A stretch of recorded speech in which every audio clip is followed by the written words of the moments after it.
এজন মানুহে মোক এদিন প্ৰশ্ন কৰিলে, তোমাৰ জীৱনত আটাইতকৈ গুৰুত্বপূৰ্ণ মহিলা কোনগৰাকী?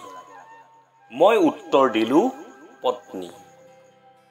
মানুহজনে আচৰিত হৈ ক'লে, এই প্ৰশ্নটো মই আগতেও বহুতকে বহুবাৰ কৰিছোঁ, কিন্তু সকলোৱে উত্তৰ দিছে মা। একমাত্ৰ তুমি ইয়াৰ ব্যতিক্ৰম উত্তৰ দিছা। ইয়াৰ কাৰণ কি? মই ক'লোঁ, আপুনি ঠিকেই কৈছে। মা আমাৰ জীৱনৰ এগৰাকী গুৰুত্বপূৰ্ণ মহিলা পায়। কিন্তু মায়ে মোক এনেও ভাল পায়, কাৰণ মই মাৰ সন্তান।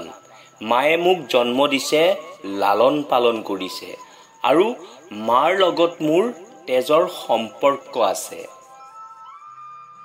কিন্তু মোৰ পত্নীৰ লগত তেজৰ কোনো সম্পৰ্ক নাই। তথাপিও তাই বিলাসিতা জীৱন এৰি, নিজৰ মাক দেউতাকক এৰি, আপোন ঘৰখনক এৰি, মোৰ প্ৰতিটো সুখ দুখত মোৰ কাষতে আছে, আৰু মোক প্ৰতিটো খোজতে আগবাঢ়ি যাবলৈ ছাপোৰ্ট কৰিছে। মোৰ মাক মা বুলি মাতিছে, দেউতাক দেউতা বুলি মাতিছে, আৰু আধা জীৱনৰ পৰা মোক ভৰসা কৰি মোৰ সুখ দুখ সকলো সহ্য কৰি গৈছে। এইটো কেৱল পতি আৰু পত্নীৰ সম্পৰ্কতহে সম্ভৱ। সেয়ে মোৰ জীৱনৰ গুৰুত্বপূৰ্ণ মহিলাগৰাকী হ'ল মোৰ পত্নী। এটা তিতা সত্য কথা, কেতিয়াবা মহিলাসকলে শহুৰৰ ঘৰত বহুত আঘাত লগা কথা শুনিব লগা হয়। তথাপিও সিহঁতে নীৰৱে সহ্য কৰি ভাল দিনলৈ অপেক্ষাত থাকে। কিন্তু ল'ৰা এজনক শহুৰৰ ঘৰৰ কোনোবাই এবাৰ বেয়াকৈ কওক, মই গেৰাণ্টি দি কৈছোঁ, শহুৰৰ ঘৰত যোৱা বন্ধ কৰি দিব। প্ৰতিদিনে পুৱা 7:07 এটা সুন্দৰ ভিডিঅ' আপলোড কৰোঁ, সদায় চাব, শিকিব পাৰিব।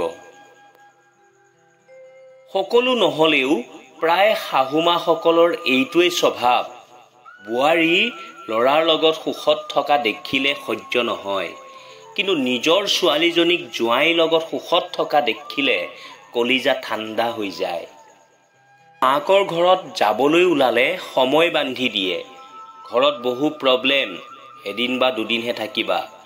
কিন্তু নিজৰ ছোৱালীজনীক এমাহ ৰাখিলেও যেন হেঁপাহ নপলায়। এবাৰ আপোনালোকে ভাবি চাব, আপোনাৰ কাৰণে যিজনী বোৱাৰী, কাৰোবাৰ কাৰণে তাইও ছোৱালী।